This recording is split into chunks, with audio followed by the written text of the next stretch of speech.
Whoa, it's the draft room at TCO Performance Center. This is the place that has all of the answers. 49 days from today is the NFL draft, and I bet you if we push a couple of buttons, we can handicap the Vikings draft, but we don't want to do that. What we want to do is eventually welcome in Ben Leber, Courtney, Cronin, and Kevin Seifert from ESPN.com as part of the 2020 NFL Combine Special. Let's get it underway right now. I'm going to go to TCO Studios.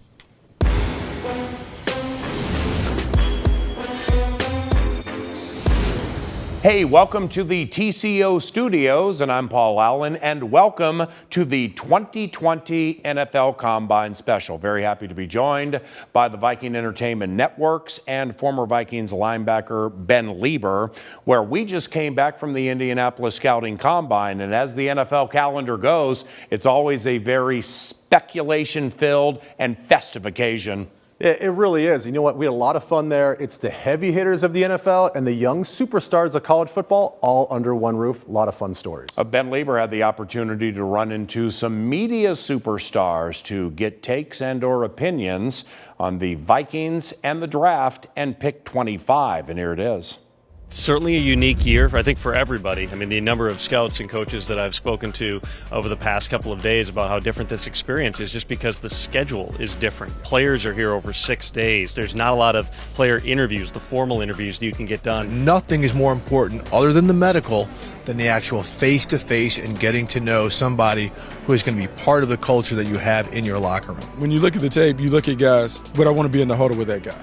Is it something that resonates in the way that he plays? Can I see the hustle? Can I see the effort? Can I see the production and the performance? Does he look like he's really all in? Strong class at wide receiver. People say it's a lousy year for tight ends. I think there's some tight ends in the second to fifth round who will play a long time in this league. I think there's some corners that will have a good opportunity. There's mixed opinion on these corners, but there's a lot of them. So you got to pick the right one. I'm not so sure that you get to 25 and there's a corner that's near the top of your board, which could create an interesting decision for the Vikings. I think the Vikings have plenty of opportunities in the third, fourth round, and even into the fifth, sixth round at wide receiver. When you look later in the draft for quarterbacks, you're looking for scheme adaptability, because if the guy was transcendent, he wouldn't be available in the fourth round. Offensive line would be where I'd want to go, because I do think that helps improve, obviously, the play of Kirk Cousins, knowing he's a pocket passer, but also the running game to help impact that and give him a little bit more help, too. I think there's a lot to like about this team. I think they'll continue to fortify both sides of the line, offense, defense. I think that's going to be big for them. Try and develop maybe somebody else out on the perimeter, take some pressure off. But all in all, the opportunity is still there with this team. I think this is a good football team that's still right there, but it's just they've got to find that element that can give them that consistency of week-to-week toughness. They are moving in the right direction.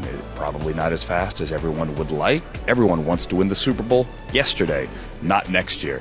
But they have the pieces, and now you got to figure out what you're going to do with all your free agents on defense and then keep moving.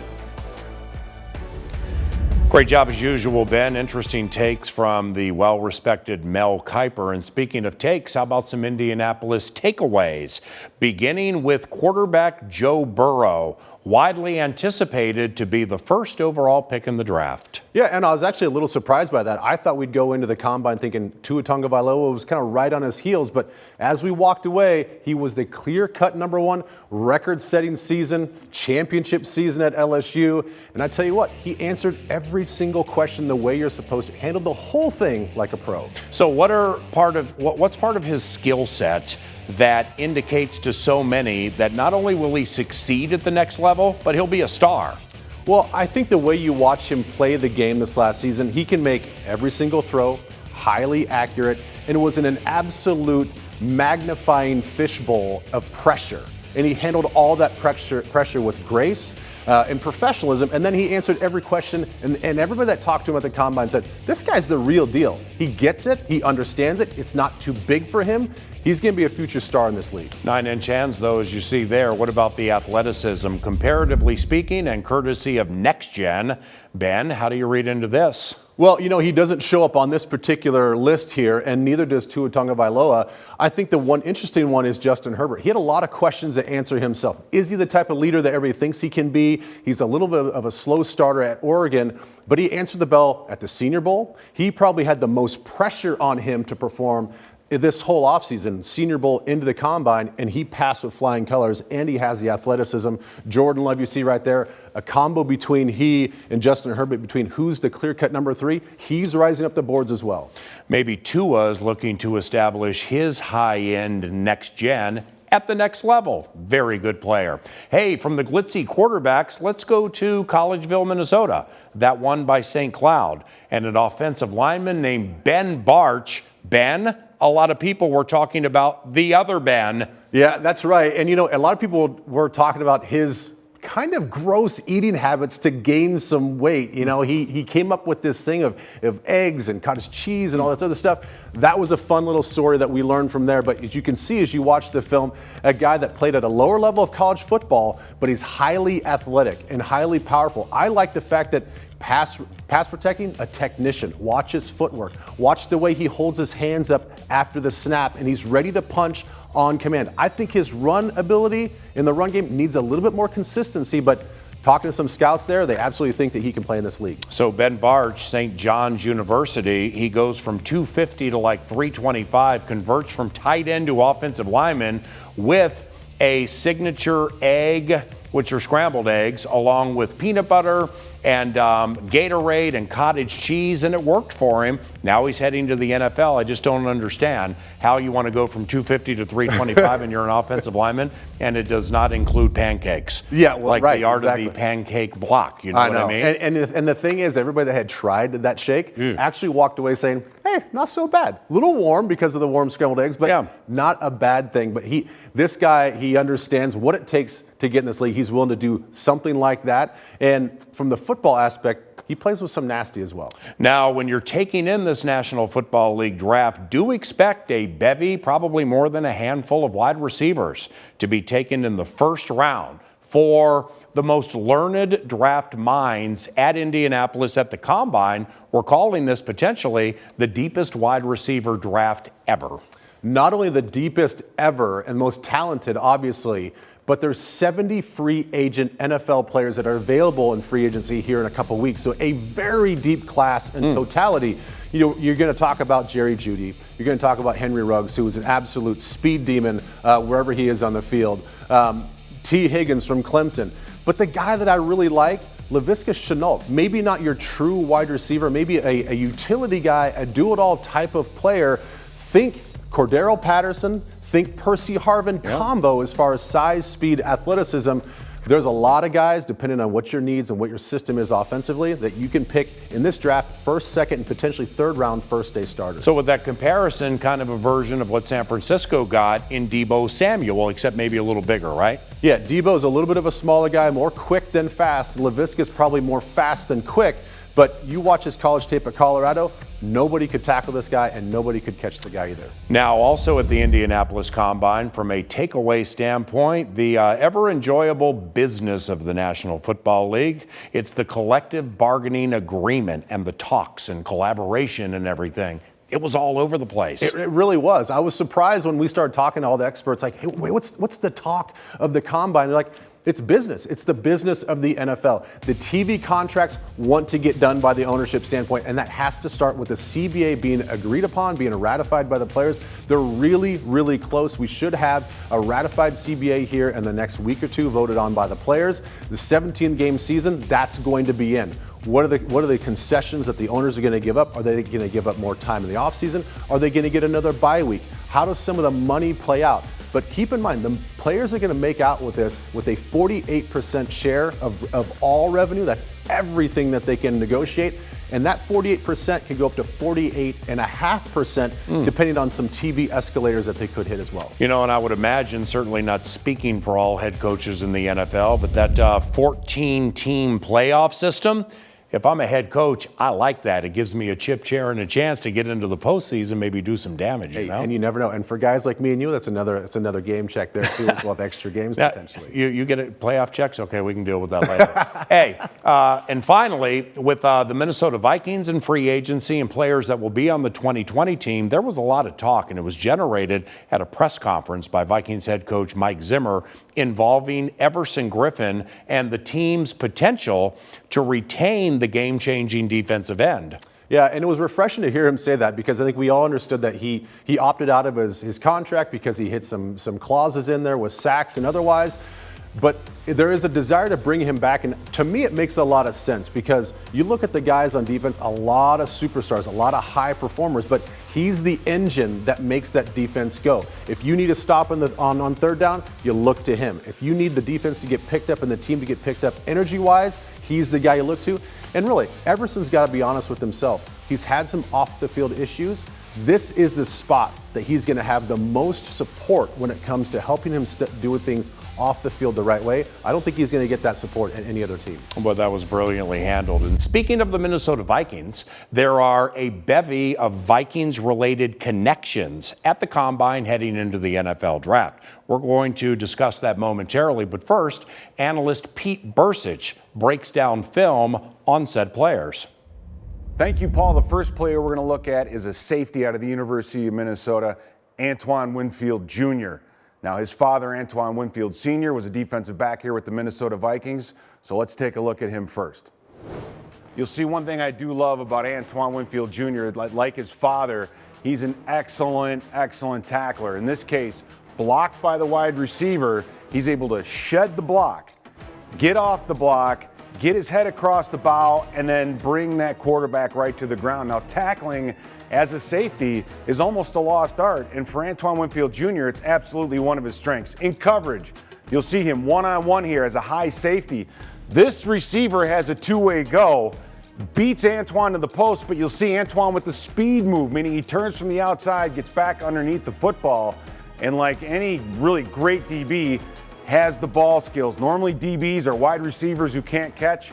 He's able to get after the football, find it, and turn the thing over. It's another impressive part. Antoine Winfield playing the deep half, just sees the ball thrown, breaks on it, and makes the interception. Doesn't go for the big hit, goes for the big play. So he has the ability to go after the ball when needed, to intercept the ball when he can, but when it's time to make a big hit, in this case, as a blitzer, coming up the middle, sifting his way through the trash, gets right to the quarterback, causes the fumble, and the Gophers almost recover it. But Antoine Winfield Jr., you'll see here, able to just read through all that muck. Now, this is not easy for a kid to do. He's able to get through and then deliver the hit, but watch the quarterback, lands on his back. Again, that goes to his tackling, his ability to run his feet on contact, and yes, this is still a physical game. That play ended that quarterback's day. Our next player is J.R. Reed, safety out of the University of Georgia. His father, Jake Reed, back when I played, was a wide receiver with the Minnesota Vikings. Let's take a look. I love his length. He's a big, tall kid, and I also love his speed and athleticism. And oh, by the way, he can also hit. He covers a lot of ground when he's in space. And in this case, the tight end catching that football across the middle, he closes this gap, delivers a nice ball, doesn't get the ball loose, but he still gets that tight end to the ground. This play, great job of communicating. As this receiver comes up, he knows that one of these two guys, if they come deep or go across, he is going to have to jump this out route. You'll see right here, looks through, comes through, but look at the gap. He closes that gap, opens that thing up. You'll get a great view of it right here in the end zone.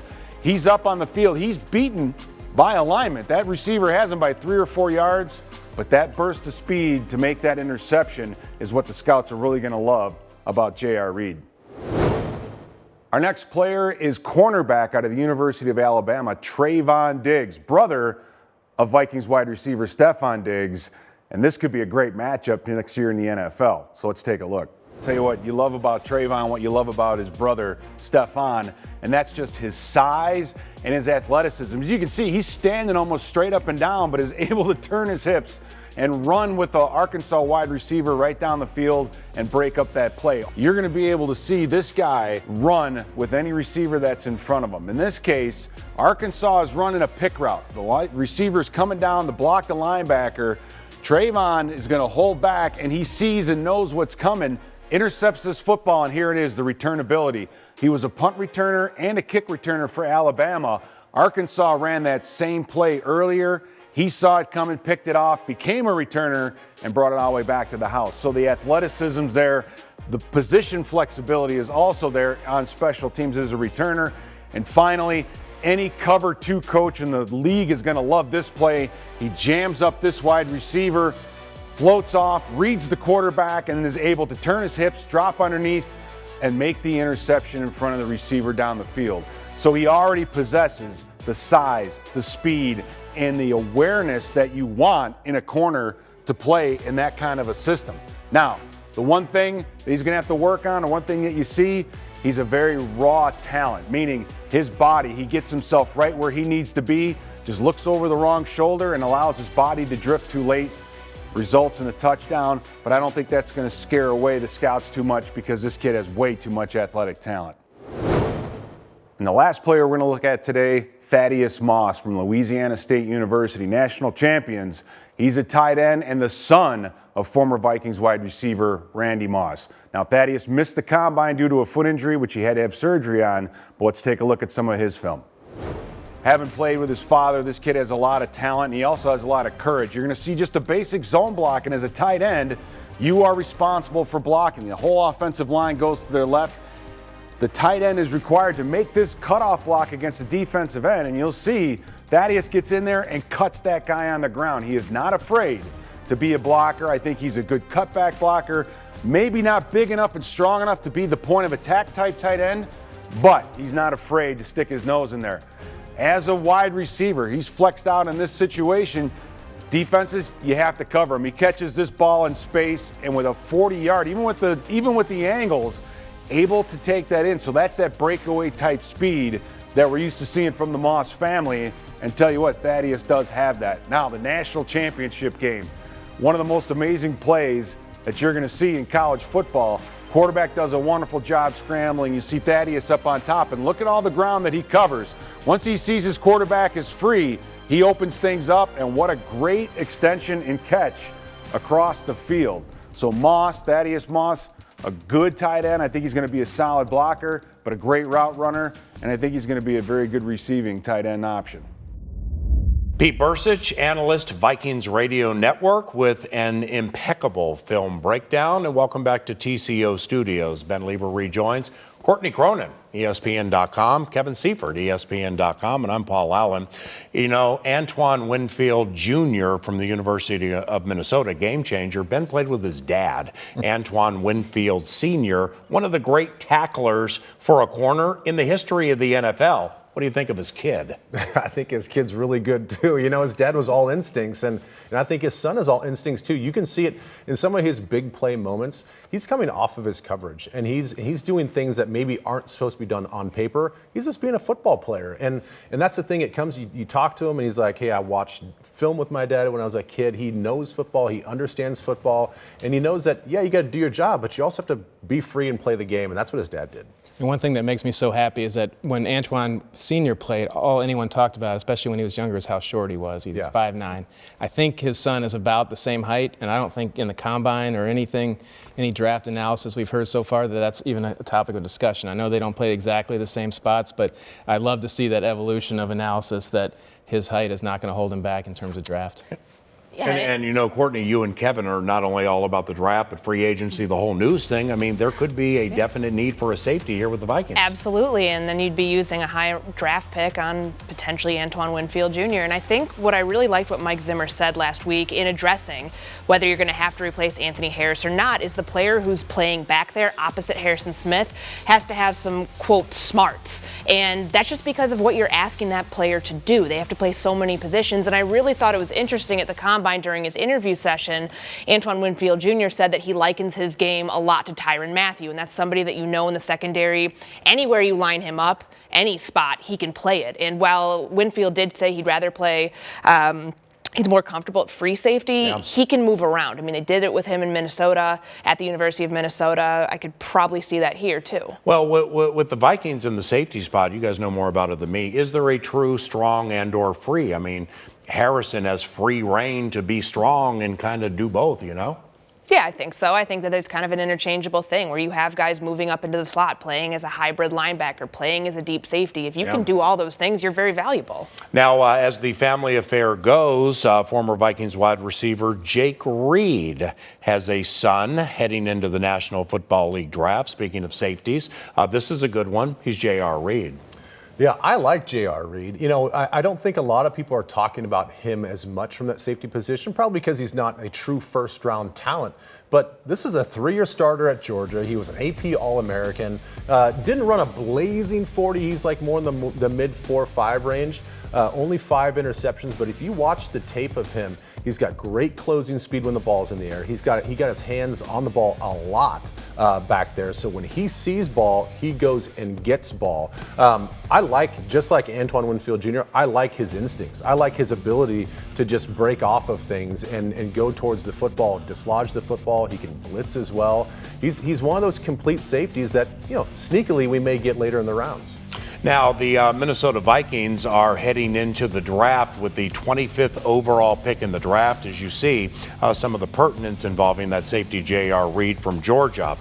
Here is what the Vikings draft pick situation looks like heading into the Las Vegas draft. And we are going to deep dive what's coming up for the Vikings from a positional standpoint at 25. But taking a look at their picks overall, here's what it looks like, and you'll notice that there is no 5th-round pick. That was lost via a trade in the preseason for Corey Vedvik, but still a bevy of picks, and we know that the general manager, Rick Spielman, what we see there is not how it will end because he likes to amass picks, he likes to trade, and quite honestly, very coyly, Courtney, you know, the way he maneuvered himself into the 7th round last year and ended up with the likes of Olabisi Johnson and Austin Cutting and Chris Boyd, who could play a major factor as a corner this year for the Vikings, I think he did a good job with that. Sure, and you get into a position where you're not bidding against other teams for undrafted free agents. It's a smart play, and I was looking up there at the board thinking about the 5th-round pick that is not there currently. I am not a betting woman, PA, but I am willing to wager that there will be a 5th-round pick at some point this draft. Right, for We'll sure. get it back. Yeah. I thought you were willing to wager we were going to see Corey Vedvik in an XFL game near us. Oh, man. Or that's right, you don't wager. What about the Vikings at 25? What about positions? You know, coming back from the Combine, we were all at the Indianapolis Combine, Ben and I, Miss Cronin and Kevin for ESPN.com. And there were a lot of opinions locally and nationally as to what the Vikings would do at 25. What are your thoughts? Well, the secondary has a lot of needs, and whether they address them in free agency or in the draft, I mean, we'll certainly know a little bit more clearly come April after free agency gets settled. They have several free agents. Xavier Rhodes might be a cap casualty, and then you talk about Trey Waynes, Mackenzie Alexander, and then at safety with Anthony Harris. So a lot of moving parts, but I think cornerback at 25 is a very safe pick for this team and a very necessary pick. I mean, given some of the deficiencies in the pass defense last year, being able to have somebody who maybe you season in this defense for a year, maybe he's ready to step in at outside corner year 1, that's necessary. And the way that this cornerback group, at least right now, is projected, it's Jeff Okudah from Ohio State, a top 10, top 15 pick, and then it's kind of this gray area and everybody else. So you might be opening up the door for a C.J. Henderson, a Trayvon Diggs, who obviously has some lineage here with his brother Stephon on the team currently, Christian Fulton from LSU. There's a lot of big physical corners that could fit into this defense. Might take a little bit of time to grow because we've seen rookie corners not make a huge impact immediately in a Mike Zimmer scheme. It usually takes some time, but the physical traits are there. You have rangy, lengthy corners who, you know, it's a huge benefit to you in coverage. Now, before we move on to Kevin and Ben and the position they think should be attacked at 25 for the Vikings, just let me present this to you and have you guys chat it out. All of the first-round picks to the secondary the Vikings have used with Xavier Rhodes and Trey Waynes and Harrison Smith and Mike Hughes. I mean, would they really get back in there simply because of how it looks now or may end up in free agency?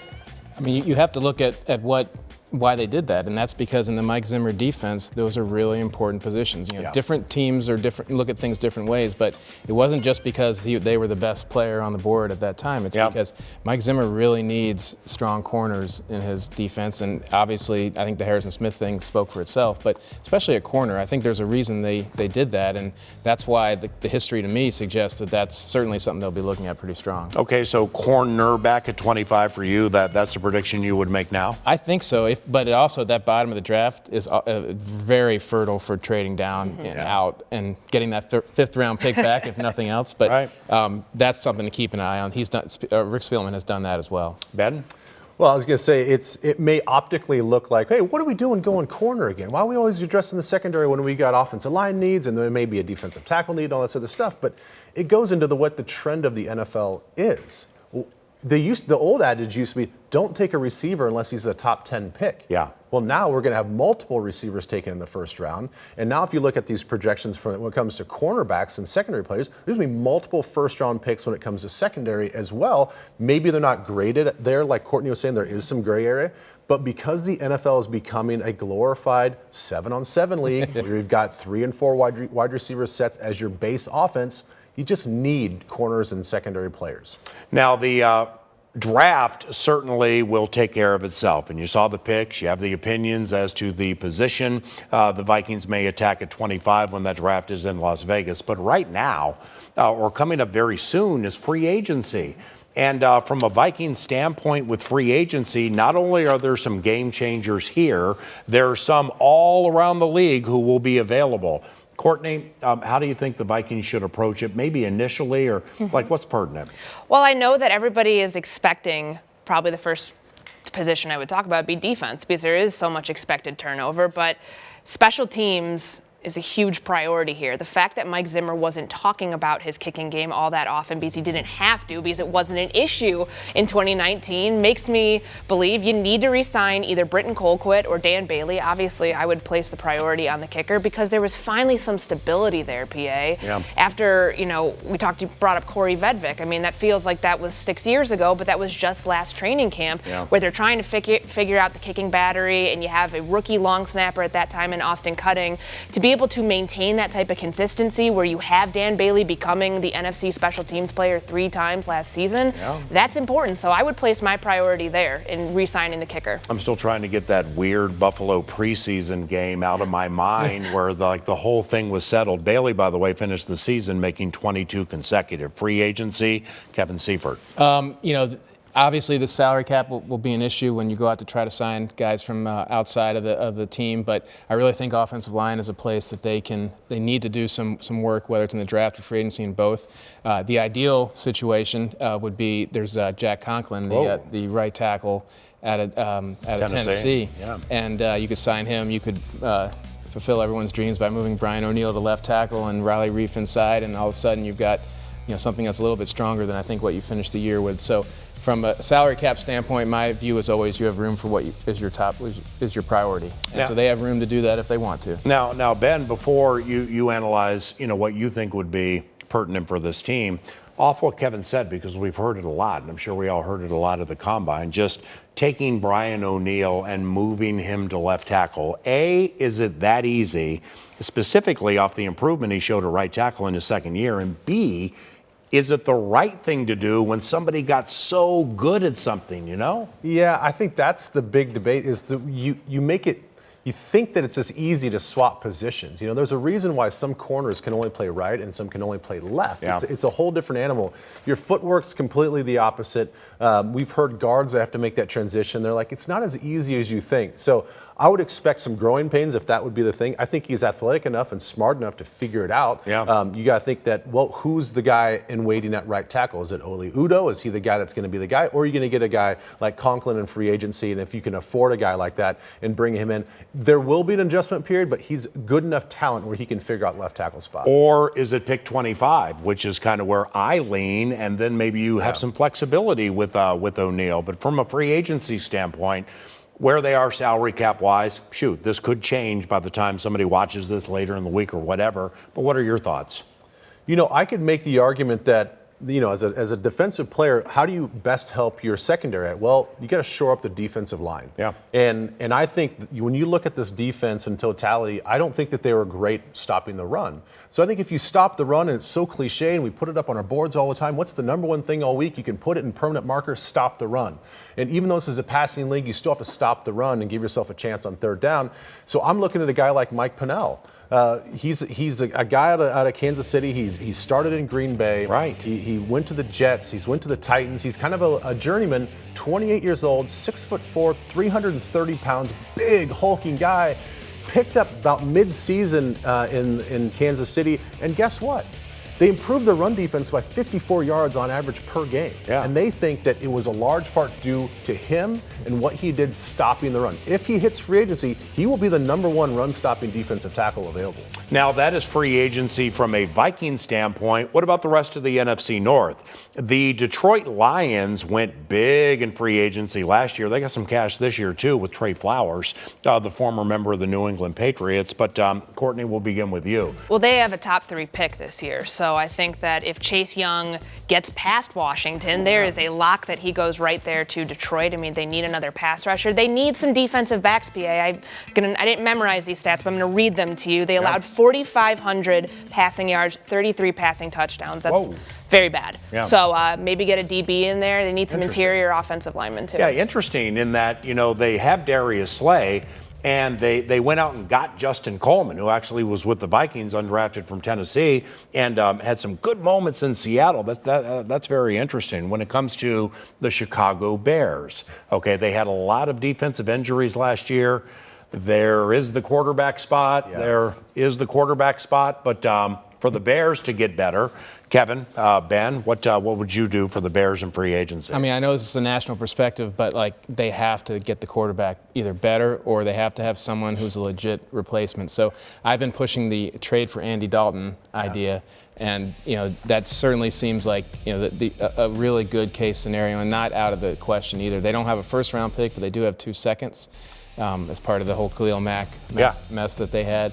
And so, Andy Dalton's a guy they could have as a start day one of training camp as a backup. And if Mitch Trubisky isn't any better, he could be the guy. And they have his former offensive coordinator, too.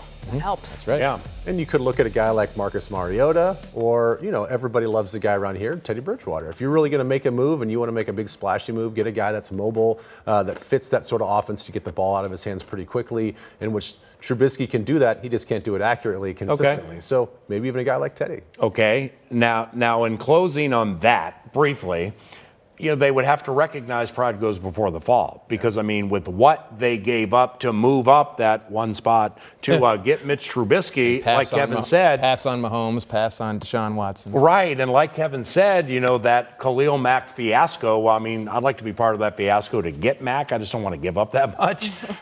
So not having a first-round pick and sticking with Trubisky, is it just done, or what do you do? Well, I think it's one of those things where you do have to look at, what are we trying to do here? We're trying to win games and win a Super Bowl. Yeah. You're not going to get anything out of this pass rushing defense if you can't score some points and put the opponent offense on their heels and force them to be one-dimensional and pass. So it's a moot point if you're just going to allow this defense to play 50-50 ball and they can't get after the passer.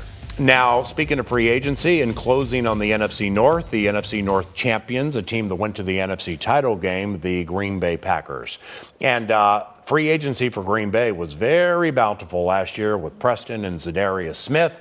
How do we think it will go for the team this year, and what are some needs? Well, what did we say last year at this time? They've got to get Aaron Rodgers some weapons because the gap between Devontae Adams and everyone else that they have catching the ball is pretty significant. So I think that a wide receiver is certainly up there, whether addressed in free agency or the draft. And then their offensive line is going to take a hit. Brian Balaga's a free agent. Jared Valdier is also a free agent. Their backup, their swing tackle. So, they've got some needs on the offensive line.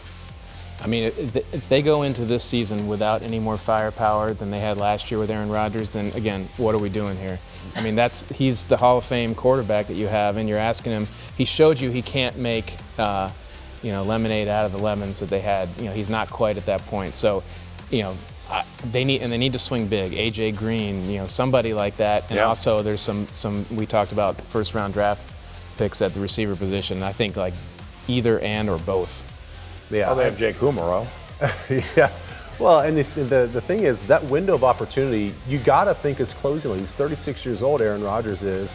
And we thought they were going to stumble out of the gates a little bit with a new head coach and new offense, and they really didn't. So you've shown that you can adapt to this new offense. All that stuff going on in July, how they didn't get along, all that was for nothing. They figured it out. That's a good football team it's not far away from having a very highly productive offense. They're just missing some key pieces. And, I talked about Laviska Shenault earlier. He's slated to be their first-round pick. And, as a Vikings defense, I'd be a little worried about that because I think that guy's that talented. Well, I was thinking about that with Andy Dalton, too. I mean, you guys are talking about Andy Dalton. I'm like, no, let's just go ahead and stick with what you're doing right now. Yeah. Because, if Eddie Goldman, Akeem Hicks, Khalil Mack, Eddie Jackson, all the right guys stay healthy, and they get an uptick there. NFC North is always wild and woolly. Free agency is too. And the draft in Las Vegas, that's going to be fantastic. We will have elite draft coverage for you provided at Vikings.com. And there you see round 1, April 23rd, then 2 and 3 on the 24th. And we close it out April 25th. Draft content, second to none, at Vikings.com. Thank you very much for watching the 2020 NFL Combine special. Ben Leber, Courtney Cronin, Kevin Seifert, Paul Allen from the TCO studios. Have a wonderful day.